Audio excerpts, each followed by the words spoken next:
Halo semuanya, welcome to The Grid bareng gue Rangga.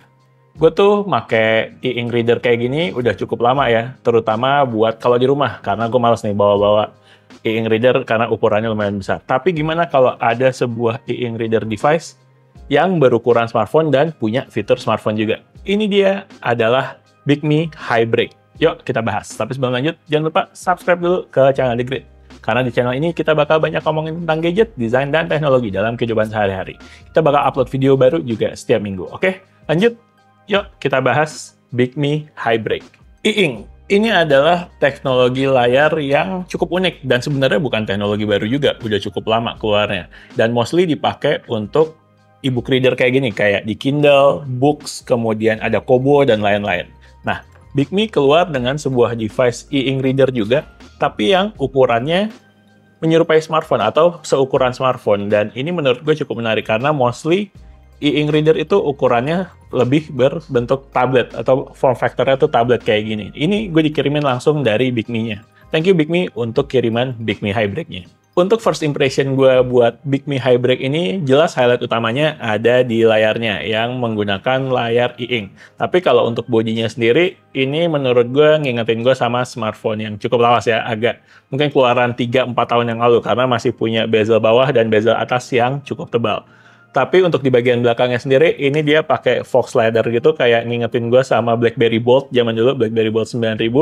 Dan untuk di sisi kanannya, dia terdapat dua buah tombol untuk sleep wake button sama tombol volume. 3 ada yang berarti, volume up sama volume down.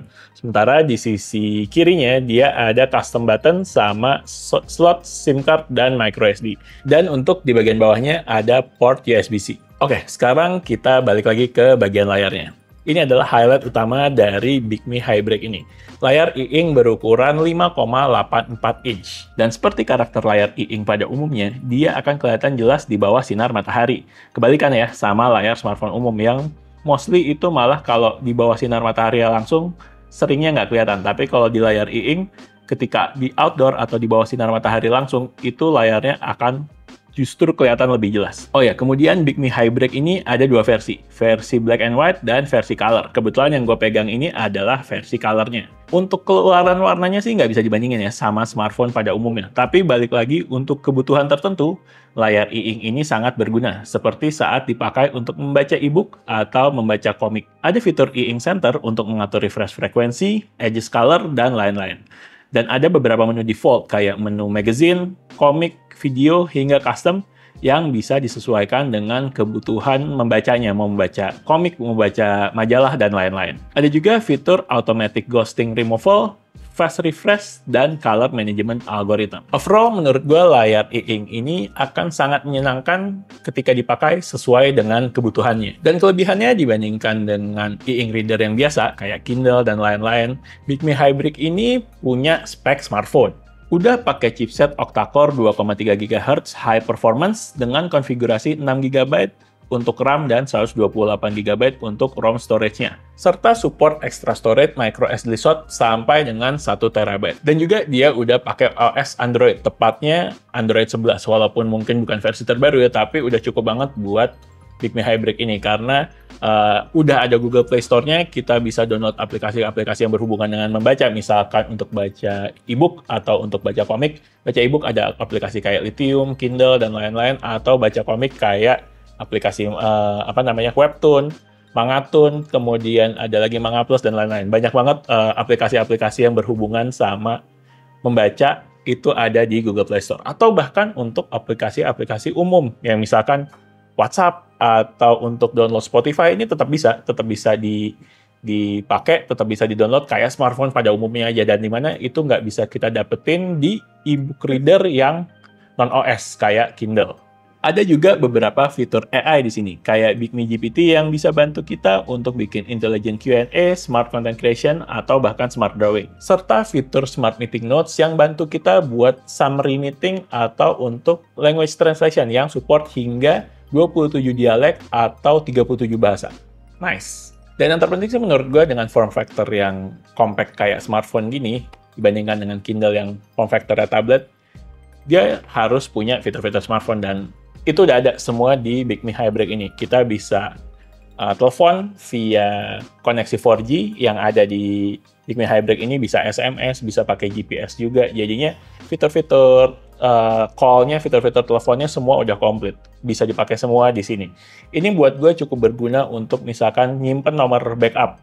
Misalkan kita udah punya smartphone utama, kita bisa naruh nomor backup di sini. Jadi misalkan smartphone utama kita keluar daerah lagi nggak ada sinyal dan lain-lain, tetap bisa ada backup-nya yang kita taruh SIM card-nya ada di smartphone kedua atau di Bigme Hybrid ini. Overall, Bigme Hybrid ini adalah sebuah device yang cukup unik menurut gue. Dia adalah hybrid antara smartphone dengan e-book reader. Walaupun bukan dengan spek tertinggi ya, tapi menurut gue untuk penggunaan tertentu ini udah cukup banget. Terutama untuk kebutuhan reading, kayak untuk reading e-book atau komik. Ditambah dengan OS Android yang membuka akses ke aplikasi-aplikasi reader atau komik yang cukup banyak jumlahnya. Terus gimana kalau jadiin Bigme Hybrid ini sebagai device utama? Kalau menurut gue masih belum bisa sih. Masih terlalu risky karena layar e-ink ini mungkin punya beberapa keterbatasan ya dibandingkan dengan layar smartphone pada umumnya. Tapi kalau untuk dijadikan sebagai device kedua, menurut gue ini udah aman banget. Apalagi dengan ukuran yang cukup kecil, ini enak buat dibawa-bawa misalkan untuk commuting, naik kereta, dan lain-lain. Untuk baca-baca komik, baca-baca buku dari device ini, itu udah enak banget sambil commuting gitu. Kemudian kalau berminat beli, ini kalau gue lihat di websitenya harganya sekitar $249, atau kalau dikursin tuh mungkin sekitar 3,8 sampai 4 jutaan sebelum pajak ya. Jadi udah siap-siap aja kalau misalkan itu akan ada pajak tambahannya. Gue masukin link pembeliannya di kolom deskripsi ya. Nanti kalau mau beli bisa langsung beli dari link itu. Oke, sekian video dari The Grid. Like videonya kalau emang suka. Kemudian subscribe channel The Grid dan follow Instagram kita juga di thegridco.id. Oke, Grid sign out. Bye.